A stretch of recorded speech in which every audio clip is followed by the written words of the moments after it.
ብስሚላህ ራህማን ራሂም አላህ ስብሓንሁ ወተዓላ እኛ የእሱን ውዴታ ለማግኘት ትላልቅ የተባሉትን ስራ መስራት አለብን ወይስ አላህ ስብሓንሁ ወተዓላ እኛ ትንሽዬ እንኳን ስራ ብንሰራ በኢኽላስ በንጹህ ልብ ከሰራን እሱ ዘንድ ተቀባይነት አለው የእሱን ውዴታ እናገኛለን ስለሚል ነው የምናወራው ማለት ነው። ዛሬ ታሪካችን በጣም የሚገርም ታሪክና ልብ የሚያንጠለጥል እኛ ደግሞ ከላዩ ላይ የምንማር አይነት ታሪክ ስለሆነ ነው ይዤላችሁ የመጣሁት። እስከ መጨረሻ ድረስ ከኔ ጋር ቆዩ። ብስሚላህ ራህማን ራሂም አሰላሙ አለይኩም ወራህመቱላሂ ወበረካቱ።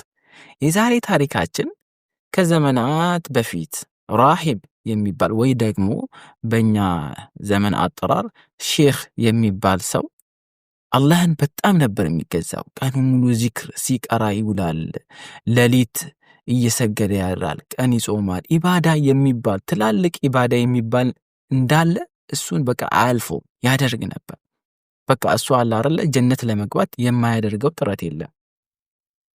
ከቀናት አንድ ቀን ሌሊት ሰላት ከሰገደ በኋላ ይተኛል። ልክ በተኛበት ሰዓት በህልሙ አንድ ሰው ይመጣበትና አንተ ሼኽ ሆይ ታውቃለህ እንዴ እንደዚህ አይነት ቦታ በወንዙ አጠገብ አንድ ፍየል የሚጠብቅ ሰውዬ አለ። ያ ፍየል ጠባቂ እኮ ካንተ ቀድሞ ነው ጀነት የሚገባው ብሎ ይነግረዋል ማለት ነው በህልሙ። ከዛ በኋላ ይሄኛው ሼኽ ደነገጠ። ከኔ ቀድሞ አንድ ፍየል ጠባቂ ሰው እረኛ ጀነት ይገባል? እኔ ኢባዳ እያደረግኩኝ እሱ ከኔ የሚበልጥ ምን አይነት ትላልቅ ኢባዳ ቢሰራ ነው ብሎ ይገረማል። ከዛ በኋላ ደግሞ ይሄንን ሰውዬ ማኔ ይሄንን ፍየል ጠባቂ ሄጄ እሱ ምን እንደሚሰራ አይቼ እኔ መስራት አለብኝ ብሎ ይነሳል። ከዛ በኋላ ጠዋት ይነሳ ይሄድና ይሄ ፍየል ጠባቂውን ይከታተለዋል፣ ያየዋል። ምንድነው የሚሰራው፣ ምንድነው የሚያደርገው የሚለውን ነገር ያያል። ልክ ሲያየው ምንም የሚያደርገው ነገር የለም። ጠዋት ፍየሎቹን ያወጣል፣ ማታ ላይ ደግሞ ይመልሳቸዋል። ልክ ፍየሎቹ ውሃ ሲጠማቸው ውሃ ያጠጣቸዋል። ልክ ሲርባቸው ደግሞ እንዲበሉ ያመቻችላቸዋል። 30 ሰዓት ሲደርስ በሰዓቱ ይሰግዳል። ከዛ በኋላ ትናንሽ ዚክሩን ያደርግና ፍየል መጠበቁን ይቀጥልበታል። ተገረመ። ይሄ ፍየል ጠባቂ ከኔ የተሻለ ደና ነገር አይሰራም። ጾም እንኳን ሁሌ አይጾም። ሰላት እንኳን ይኸው በቃ ዋጅባቱን ብቻ ነው የሚሰግደው። ሌሊት እንኳን እንደኔ ሌሊት ሲቆም አይውል፣ ሲቀራ አይውል። እንዴት ከኔ ሊበልጥ ይቻላል ብሎ አሁንም ተገረመ። በቃ ቢፈልግ እሱ ላይ ያኔ ከባድ የሚባል ስራ ሊያይበት አልቻለም ማለት ነው። ከዛ ምን አደረገ? ለምን እኔ ከምከታተለው እሱን ራሱ ለምን አልጠይቅም ብሎ ሄደና ጠየቀው። አንተ ፍየል ጠባቂ ሆይ አንተ የምትሰራው እኔ ለአላህ ብዬ እሰራዋለሁ ብለህ ያሰብከው ትልቅ ስራ እስቲ ምንድነው ብሎ ይጠይቀዋል። አረ እኔ ምንም አልሰራም። እኔ ጠዋት ፍየሎችን አወጣለሁ፣ ከዛ በኋላ አበላቸዋለሁ፣ አጠጣቸዋለሁ ሲርባቸው፣ በቃ ማታ ወደ ቤት እመለሳለሁ። ግን የ30 ሰዓቴን አላሳልፍም፣ በስነ ስርዓት ነው የምሰግደው አለው። ከዛ በኋላ ይሄም አይደለም ሌላ አንተ የምትሰራው ትልቅ ማንም የማያውቅብህ ነገር አለ ብሎ ይጠይቀዋል ማለት ነው ይሄኛው ሼኽ። ከዛ በኋላ ይሄኛው ፍየል ጠባቂም አሰበና ከዛ በኋላ እንዲህ ብሎ ነገረው። እውነቱን ለመናገር እኔ የምሰራው ይኸው የነገርኩት ነገር ነው፣ ግን አለው ግን እዚህ ጋር ነው ወሳኙ ነገር። እኔ ማታ ወደ ቤት ተመልሼ ከመተኛቴ በፊት አንድ ነገር አደርጋለሁ አለ። ምንድነው?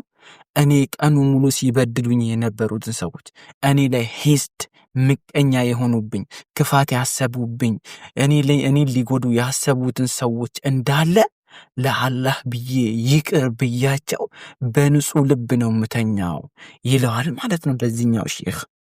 ይሄኛውም ሼኽ ተገረመ። አሃ ይሄኛው ስራህ ነው ለካ አላህ ዘንድ ተወዳጅነትን ሰጥቶ እኔ ሌሊቱን ስቆም ቀኑን ስጾም ስቀራ ዚክር ሳደርግ ከኔ ደረጃ አስበልጦ ጀነት ሊያስገባህ ከኔ አስቀድሞ ጀነት የሚያስገባህ ስራ ይሄ ነው እንዲለካ ብሎ ተመለሰና ከዛ በኋላ ይሄኛውም ሼክ እንደሱ ማድረግ ጀመረ ማለት ነው።